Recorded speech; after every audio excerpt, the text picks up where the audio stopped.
y cuando él reclama solamente por una porción de los colombianos, nosotros pues estamos en la obligación de escuchar, pero tenemos el deber de representar el dolor del resto de los colombianos, porque esto es un conflicto de más de medio siglo y desafortunadamente en Colombia, no sé, se ha venido dejando sobre el ambiente de que hay dos dolores, uno que vale más y otro que vale menos. Nosotros en el Ejército de Liberación Nacional decimos, todos los dolores de los colombianos son iguales y vamos a buscar una solución política del conflicto para que eso deje de ocurrir. Entonces, por supuesto que ese tema que colocó el presidente en la locución del mediodía se va a contemplar en la agenda. Hay un punto en específico que se llama acciones y dinámicas humanitarias, va a ser tocado en ese punto y aspiramos de que también el resto de dolores se contemplen. Por ejemplo, hay 6 millones de desplazados. 2/3 de esos 6 millones de desplazados son mujeres. ¿Quién siente ese dolor? ¿Cuál va a ser la solución que va a dar este proceso de paz a esas víctimas? Entonces, nosotros estamos dispuestos a escuchar todos los dolores y también a representar los dolores que no son visibilizados ni se sienten. Entonces, a eso vinimos a este proceso. Gracias.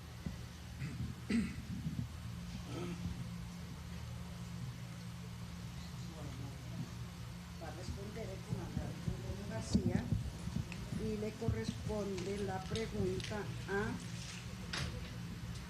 a Agencia Colombia Informa. Comandante Antonio, actualmente en el país se vive una ola de paramilitarismo y de asesinatos de líderes sociales y populares. ¿Cómo es posible desarrollar un proceso de diálogo hacia la paz en ese contexto tan adverso para los cambios sociales y políticos? Bien, el tema del paramilitarismo es uno de los temas que está acordado discutirlo en el 5º punto de la agenda, donde se ubica el paramilitarismo como una amenaza en la búsqueda de la paz de Colombia. Entonces, en ese momento esperamos que el curso del proceso haya avanzado, porque va a ser en el 5º punto. Antes de esos puntos va a estar la sociedad participando. Muy seguramente en esos espacios de participación de la sociedad va a ser uno de los momentos quizá de mayor exigencia, porque en la actualidad se vive una dinámica de renacer, de volver a una actuación mucho más fuerte del paramilitarismo y que esencialmente apunta a bloquear el proceso de solución política. Entonces, al ser una amenaza, necesariamente hay que buscar los mecanismos desde un comienzo para ver cómo logramos que el fenómeno del paramilitarismo no se convierta en el principal obstáculo para la paz de Colombia. Entonces, vamos a contar con la participación del movimiento social, de los partidos políticos, del conjunto de la sociedad y sobre todo de las víctimas, quienes representan de alguna manera lo que es el testimonio viviente de lo que ha sido el accionar del paramilitarismo en Colombia.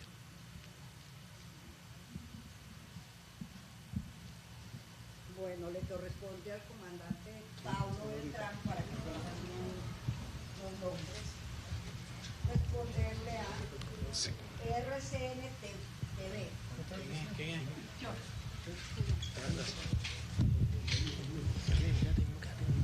Ya, hola, buenas noches. Bueno, yo quisiera preguntarles exactamente, un segundito que tengo aquí, puntual. ¿Qué le responde usted a la familia de Jaime Albernía, secuestrado hace 2 años. ¿Qué le responde a la familia del patrullero Pérez en el sur de Bolívar, secuestrado hace 2 semanas? Al niño de la hija el niño de la guerrillera de Risaralda que se desmovilizó y no lo dejaron llevar a su niño hace 2 años. ¿Y qué le responde también a la familia de Ramón José Cabrales, que dice que ustedes cobraron $3 millones? Esto se lo digo porque además hay otro policía secuestrado hace 14 años en Nariño. Retomo lo que dijo el compañero de Blue porque hoy el presidente Santos fue muy enfático en eso.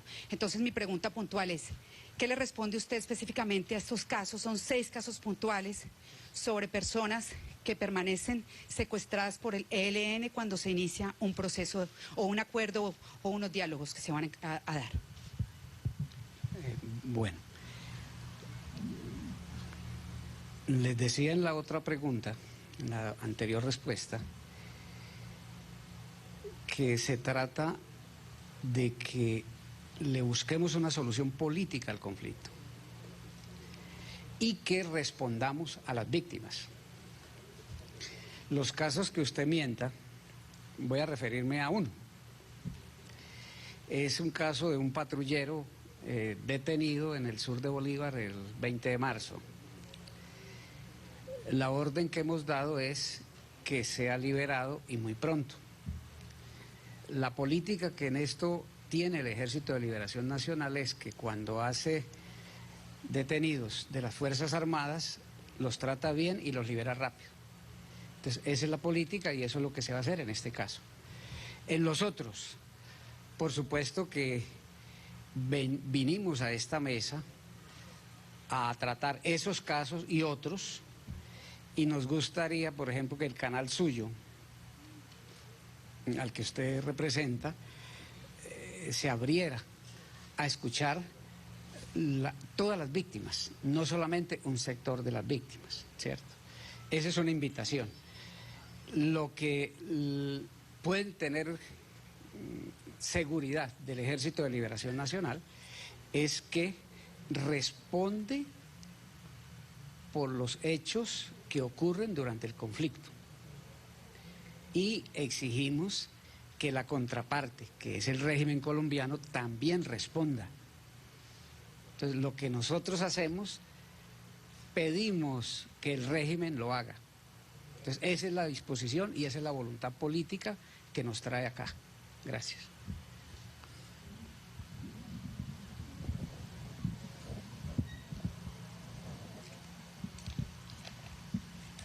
Comandante Antonio A. Telesur.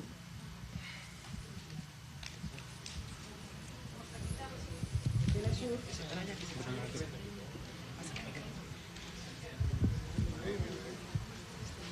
Comandantes, buenas noches. Milton Henao, del canal internacional Telesur. Quisiera preguntarle sobre el punto 3, donde ustedes hablan de transformaciones sociales, teniendo en cuenta que una bandera de su lucha ha sido el tema de los recursos naturales, la extracción de los mismos, pero el presidente Juan Manuel Santos hoy ha dicho de que el modelo económico del país no está en discusión. Ok. Bien, la agenda pactada tiene, junto con el punto de transformaciones, otros 2 puntos anteriores. Uno es el de participación de la sociedad en los problemas que aquejan su vida. Muy seguramente que la acción de las transnacionales mineroenergéticas producen efectos medioambientales, económicos, sociales, y será de interés de las comunidades en las regiones de tocar ese tema. Entonces, ahí se abre una posibilidad, una oportunidad que las comunidades en las regiones pueden abordar este tema. Desde luego que el diseño del gobierno es no tocar el tema del modelo económico, pero también un proceso de solución política abre una oportunidad hacia un camino de democratización, donde la sociedad es quien dice qué problemas deben tratarse. Si realmente hay un proceso de solución política, tiene que abrir esa posibilidad de que haya temas de interés de la sociedad. Entonces, hay ese primer elemento, o sea, en la participación de la sociedad se abre una oportunidad para que la sociedad formule este tipo de problemas que tienen que ver con el tema mineroenergético ambiental y su relación con la afección social, económica y política. Y también en el tema de transformaciones hay formulado programas de transformaciones en las regiones donde la sociedad puede participar, los puede solicitar y pueden ser de alguna manera, pueden estar relacionados con el punto de participación de la sociedad. Entonces, no podemos decir que un proceso de solución política sea un veto, sea un cierre a la necesidad de examinar los efectos que puede tener el modelo económico en la sociedad colombiana.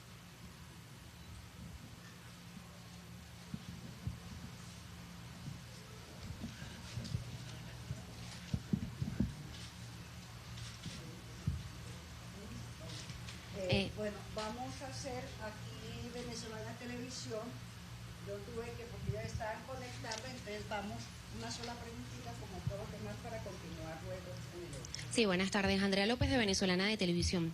Los caminos del diálogo de la paz entre el gobierno de Colombia y el Ejército de Liberación Nacional, el comandante Hugo Rafael Chávez Frías fue clave. ¿Cómo el presidente Nicolás Maduro ha participado en este proceso de construcción actualmente? Y ustedes hablan de la participación de la ciudadanía colombiana en este proceso de paz. ¿Cómo van a incentivar esta participación en la sociedad colombiana para la construcción de la paz? Bueno, Andrea, le voy a responder la primera. Vea qué casualidad. Cuando se hizo el primer contacto entre el Ejército de Liberación Nacional y el gobierno de Colombia, se hizo en la Cancillería de Venezuela, en la Casa Amarilla, donde fue la firma hoy. Entonces, eso fue el 20 de marzo del año 2012, ya va a ser 4 años. Y que se venga a firmar acá, quiere decir que es la continuidad del esfuerzo que comenzó el presidente Chávez y que en ese momento, valga recordarlo, el que era canciller era el presidente Maduro hoy en día. Entonces, eso se lo expresamos hoy a él en una breve visita que le hicimos en Miraflores, que le reconocíamos el esfuerzo de Venezuela en apoyar el proceso de paz y que en particular a él, que había estado en los comienzos y ahora en este momento. Por supuesto que para nosotros es muy importante que haya continuidad en la política de un presidente a otro y que Venezuela siga apoyando la solución política del conflicto en Colombia. Eso para nosotros es muy importante porque somos pueblos hermanos. Entonces, en ese sentido, nosotros valoramos mucho el apoyo que el gobierno de Venezuela y el pueblo de Venezuela da a este proceso.